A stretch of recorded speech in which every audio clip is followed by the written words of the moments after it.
that literally struck me in my heart. That moment right there took my belief line one significant degree higher, that there's actual physical evidence.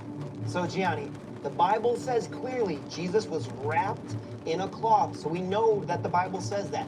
So I need to know, do you believe the shroud is authentic?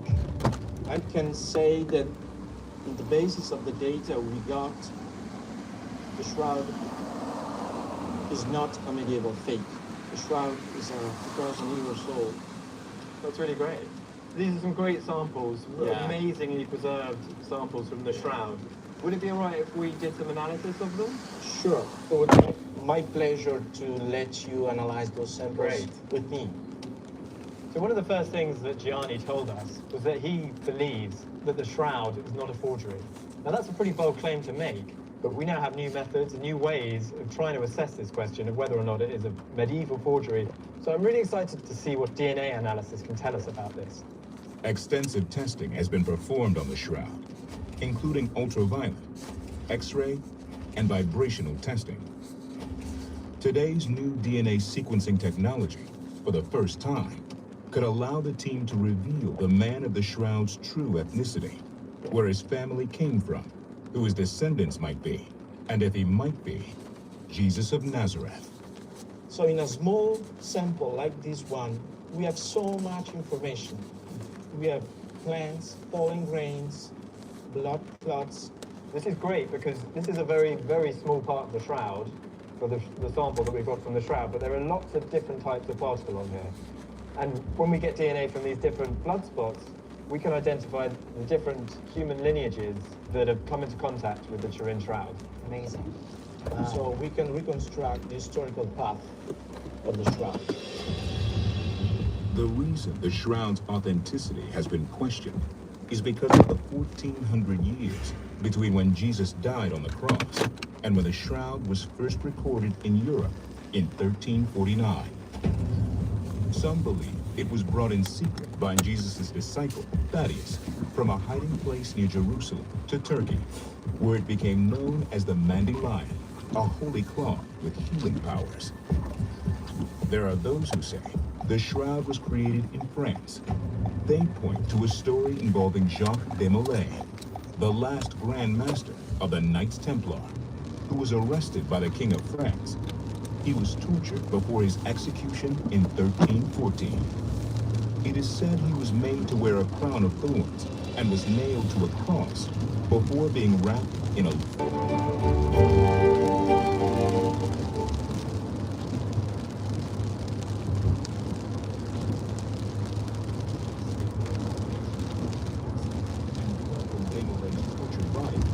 mixed with the frankincense used to whiten the cloth, permanently etching his image onto the fabric. They claim the image on the shroud bears a striking resemblance to his historical description: a long nose, shoulder-length hair parted in the center, and a full beard. George and Joe believe that their genetic analysis will tell them if the blood on the shroud is from someone of European or Middle Eastern ancestry.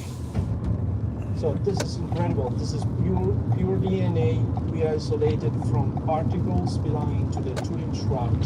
So the shroud will have picked up lots of different types of DNA, and we're going to now try and sequence this DNA to try and understand who and where DNA might have come from. That is absolutely incredible that is DNA from the Shroud of Turin. That blows my mind. It's amazing to see the raw DNA, but in reality, that's just the beginning of the story. And in fact, we have to take many steps to take that raw DNA to get some sequence that we can compare to a database.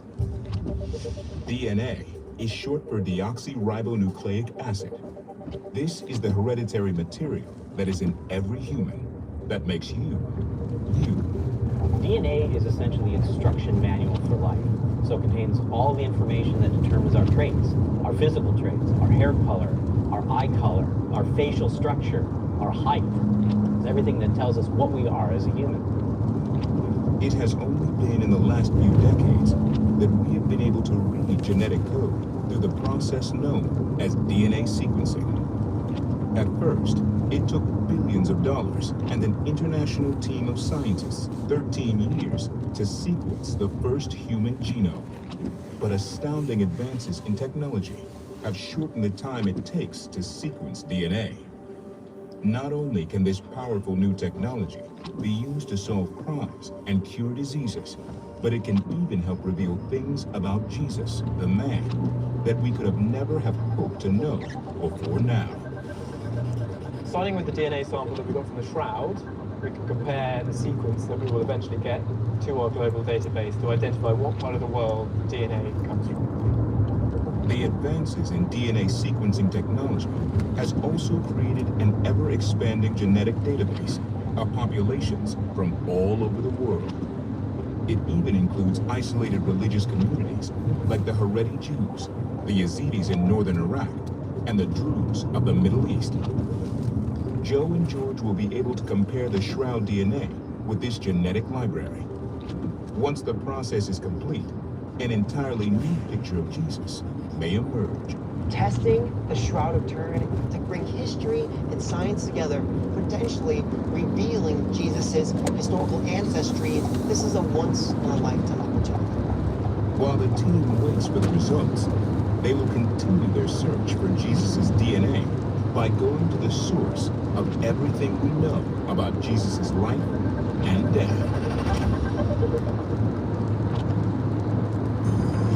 Biblical scholar Joe Bazin and Oxford geneticist George Busby are performing first-of-its-kind genetic sequencing on the most famous and controversial Christian relic in the world today, the Shroud of Turin. This is part of their investigation to try and uncover new information about Jesus of Nazareth by seeing if they can find strands of his DNA. That is DNA from the Shroud of Turin. That blows my mind.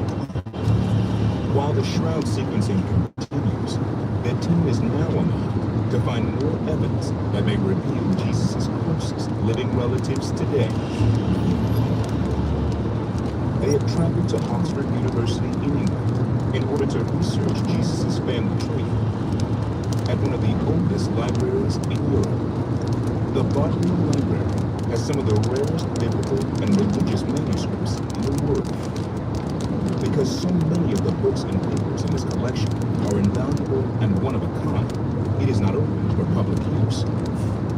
Before being admitted, scholars and researchers must sign a formal declaration promising not to damage any of the priceless works.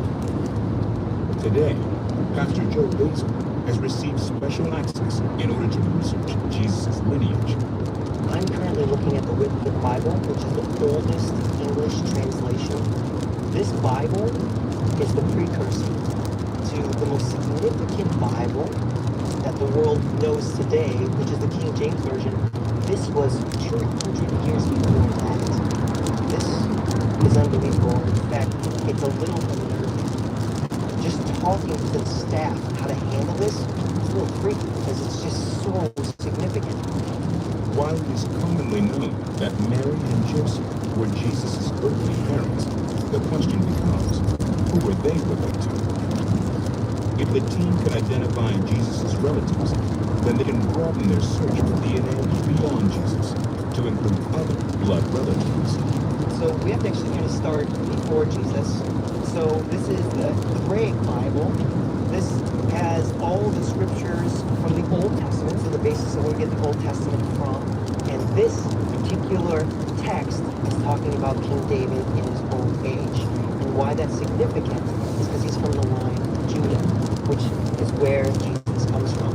Mary and Joseph are both from the line of Judah. Okay, so this gives us the real roots of Jesus. Absolutely. So we're going to talk about them being historical people. We first need to know that his family history prior to him. So we have a family line that has begun that brings about the birth of Jesus. The word Judaism originates from the tribe of Judah, one of the 12 tribes of Israel. Judah was the son of Jacob, who was descended from Abraham, a patriarch of the Jewish religion. Judah was the ancestor of King David, and it was predicted that one of King David's descendants would be the Messiah. Mary and Joseph come from separate branches of the Davidic line, and when Jesus is born, He's a direct descendant of Jewish royalty. So what does the Bible tell us about Jesus' obedience? Well, in Mark's gospel, we have the earliest account of Jesus' family. Mark 6:3 says, "Is this not the carpenter, the son of Mary, the brother of James, Joseph, Judas, Simon, and are not his sisters here with us?" Yeah. We're starting to realize we're not looking for one person. We're looking for an ancestral line. The idea of descendants is plausible for us. Not those lines. The Bible's going to be a perfect roadmap for us for our journey because it is woven together with Jesus' life from birth to a boy to his relatives. And that gets missed a lot, but his relatives are in there. And this will help us track down DNA to find Jesus and to find his family. Armed with the knowledge that Jesus' family tree gives Joe and George many branches to investigate, the team is traveling clear across Europe to Bulgaria, where a recent discovery was made: the bones of John the Baptist. John the Baptist was the second cousin of Jesus. He was the son of Mary's cousin, Elizabeth, and an important figure in the Christian church. His preaching declared the coming of Jesus. His enormous following brought him to the attention of Herod, who famously beheaded John at the request of his stepdaughter, Salome. If the team can compare the DNA on the shroud to the DNA from what are said to be St. John's bones, then they can see if there is a shared ancestry. They could even confirm that they are cousins and start to unravel the secrets of the strands.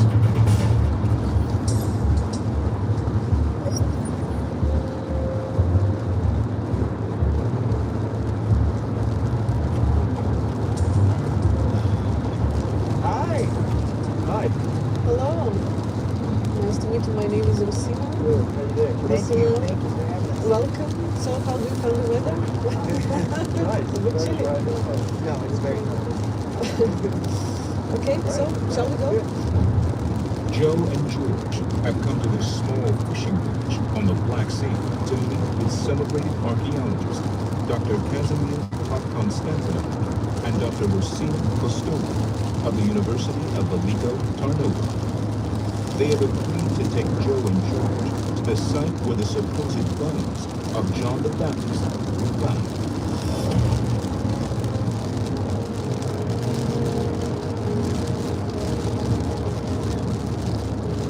This is amazing. This is a really beautiful place. Yes, indeed. It's a very, very exotic place. The remote island of Sveti Ivan has been a significant site of religious worship for over 2,000 years. We had to come up with a strategy that still delivered a premium price. My sellers lived here for nearly 20 years, so I knew we couldn't compete with presentation, but we could win with preparation. We launched pre-market ads to determine which demographics performed the best. We identified 1,155 buyer's agents that we thought had the right buyers for this property.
Joe Mason and Oxford geneticist George Busby are in search of Jesus' DNA.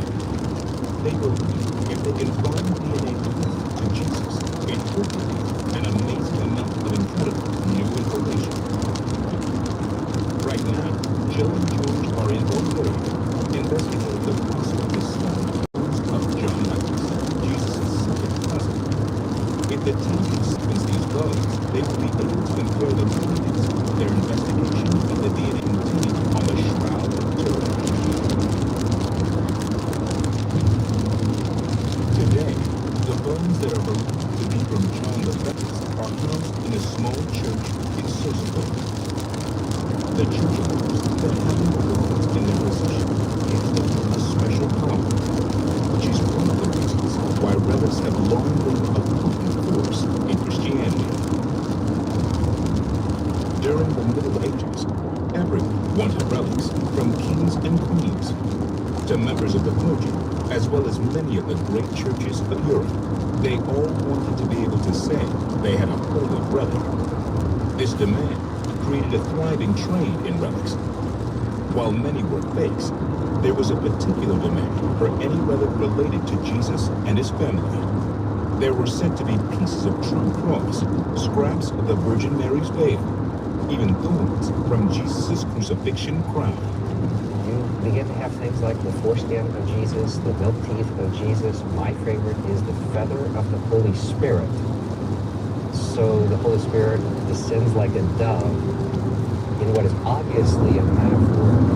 There's a church that has the feather of the dove. John Calvin said that there were so many pieces of the true cross that he could fill the cargo of a ship, with them. It was in the interest of the medieval church to create forgeries because it was a way of drawing people to your church.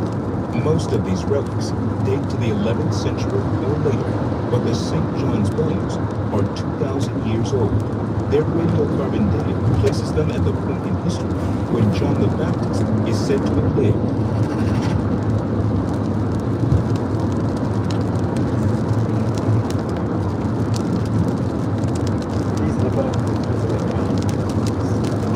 Can you distinguish which pieces from this? This one is from the right side of the child. These small pieces, the right hand is here we have two, and one piece from the right hand. What was interesting is that all of the pieces, the bones, are from the right side of the body. That's very, very significant. The right side in Jewish and biblical culture is a powerful one. Jesus sits at the right hand of the Father. John baptized Jesus with his right hand. The lines of the biblical text had physically come to life in front of my eyes as I was potentially looking at the very bones of John the Baptist, who is Jesus' cousin. The opportunity to sample the bones and compare genetic sequencing between second cousins Jesus and John the Baptist would reveal a tremendous amount of information about Jesus' family lineage. It would be an exceptional step forward on the journey to tracking down Jesus' living descendants. Samples have previously been taken of these bones, and that testing should help you.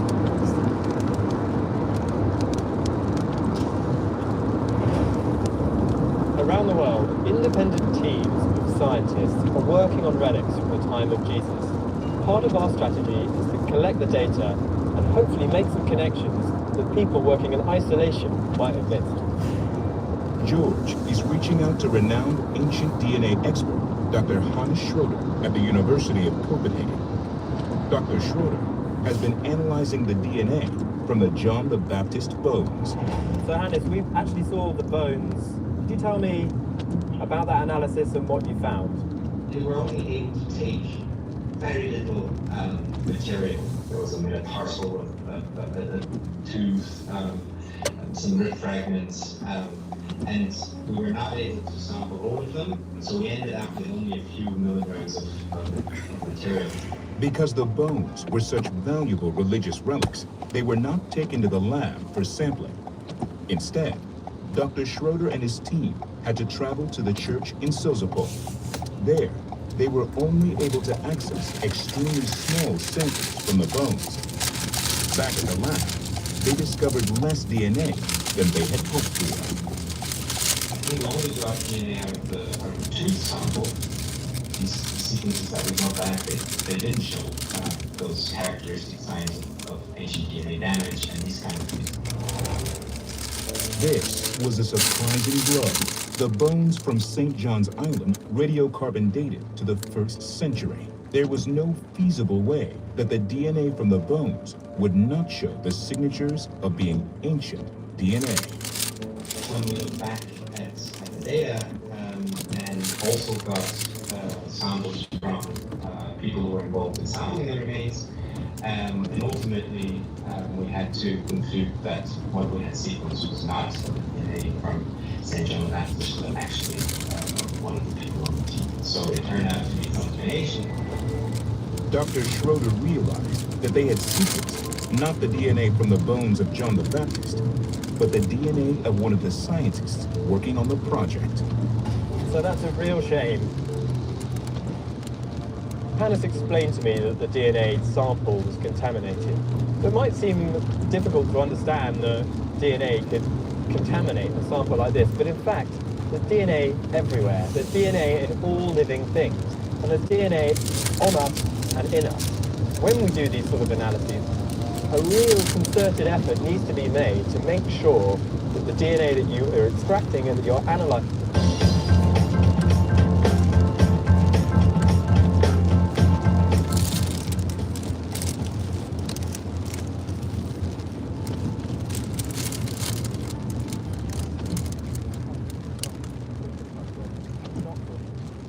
other DNA that's around the environment. The contamination of the current sample from the St. John's bones is a setback. The team will need to get more material from the bones for further testing, but for now, they have decided to continue on from Bulgaria and take their investigation 8 miles south to the land where Jesus and his family lived and died. Join tours of the land of Israel, hoping to find more clues and more evidence of Jesus and his family. The whole world, a part of that developed as a justice law. And my knowledge of the gospel tells me that the best business to go next is Israel. Coming up.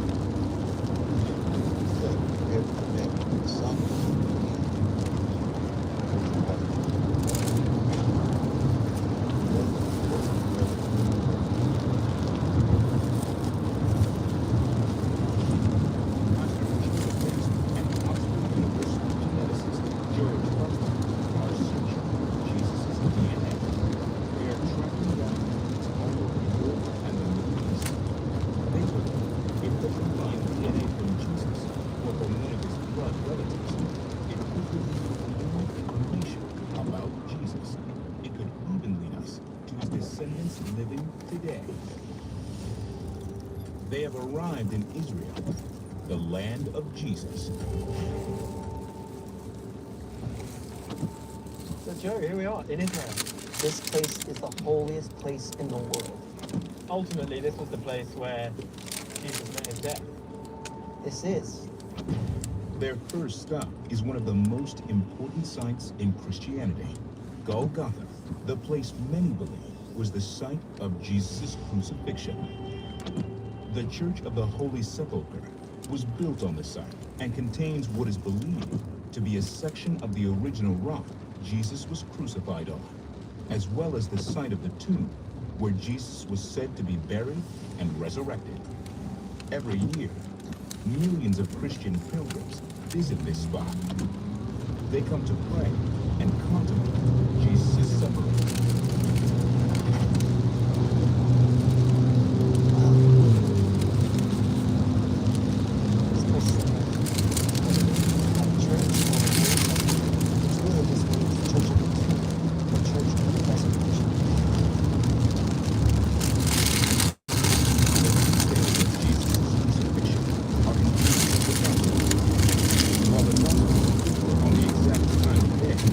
They do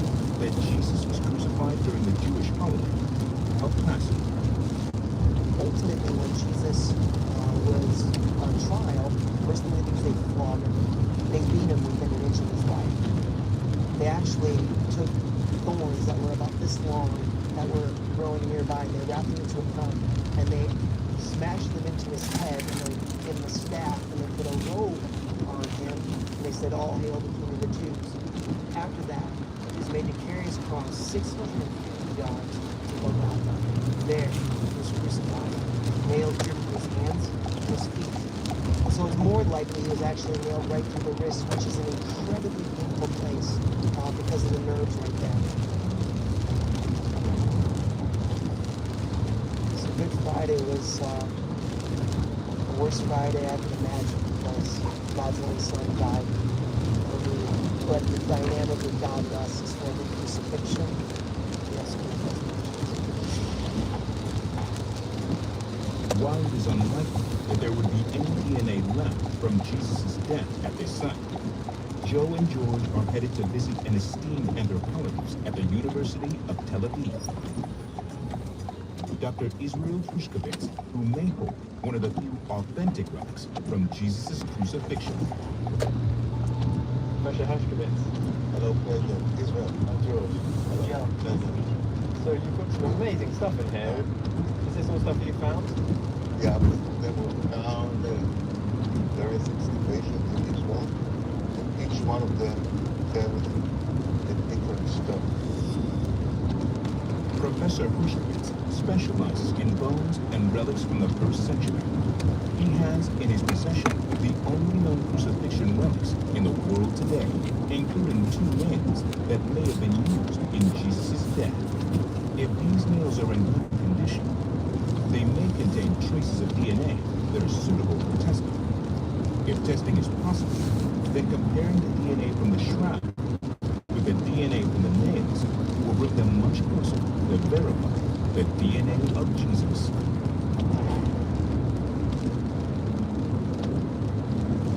Are any of these skulls 2,000 years old? We're really interested in looking at relics from about that age. Yes, we have some relics, but not here. Say that they came from a crucified person. Somebody crucified 1,000 years ago in Jerusalem or Roman period. And I believe it is very fascinating relic. While not believed to be from Jesus, Professor Hrushkovitz possesses a unique crucifixion relic that has given him an intriguing theory on how Jesus might have died.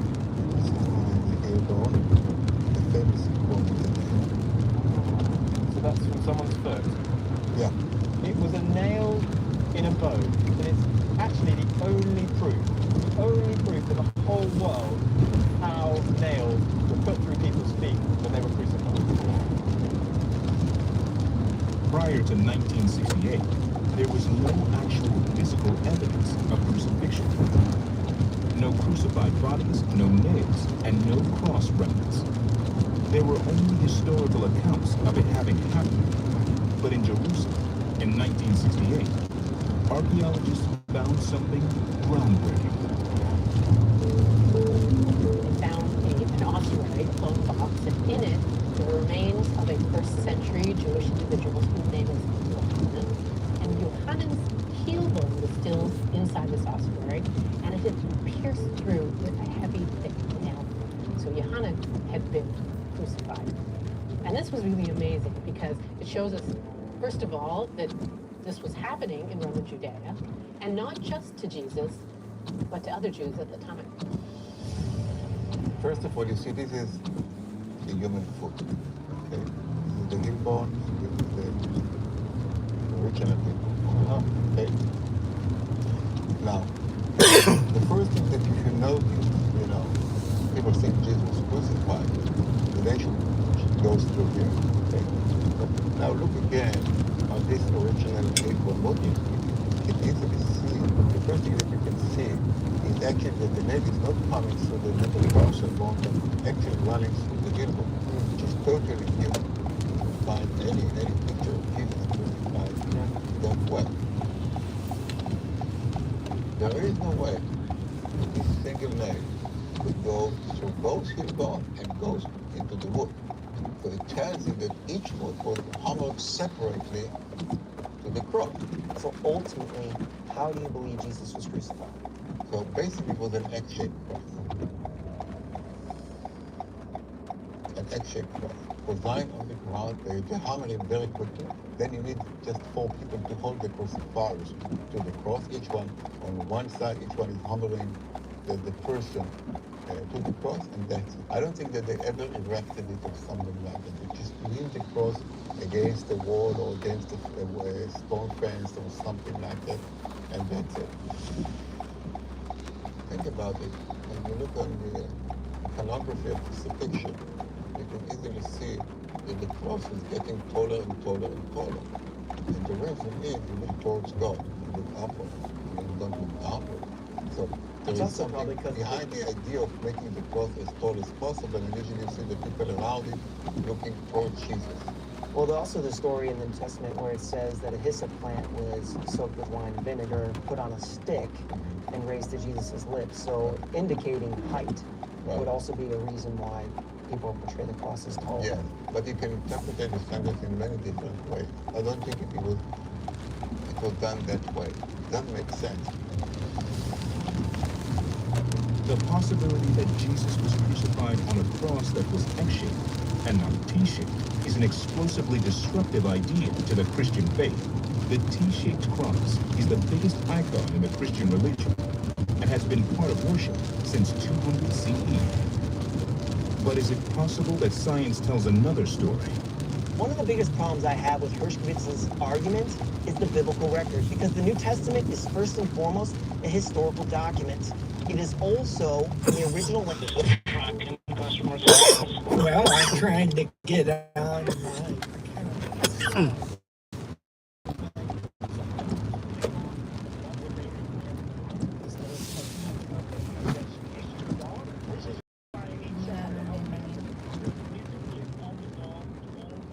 Pati na hinahingay din.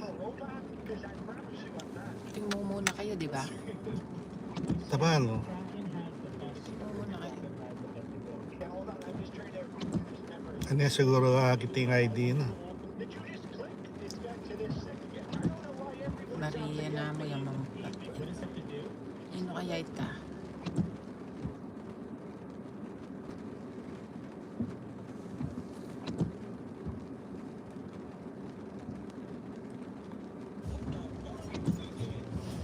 Pamura bisang ako. Borbole ni Kiro. Ano kaya ita? Ano kaya ang ID ni? Ay, pero na naman. Hmm?